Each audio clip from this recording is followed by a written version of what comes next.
அனைவருக்கும் வணக்கம். இந்த மாம்பழம் பாருங்க, கிலோ 100 ரூபாங்க. தோட்டத்துக்காரர் வந்து கடையில் கொண்டாந்து கொடுத்துட்டாங்க. இவர் போய் கடையில் வாங்கிட்டு வந்தாப்படி கிலோ 100 ரூபா.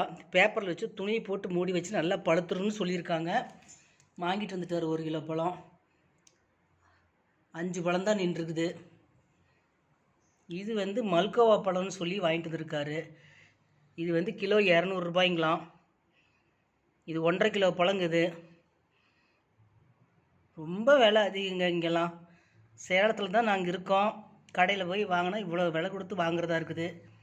மாம்பழம் சாப்பிட்ற ஆசையே விட்டு போச்சு. விலையை கேட்டால் என்ன பண்ணுறது? சீசன் முடியறதுக்குள்ள 2 பழம் சாப்பிட்டுக்கலான்னு சொல்லிட்டு விலை அதிகம் கொடுத்து தான் வாங்கி சாப்பிட்டுட்டு இருக்கிறதா இருக்குது.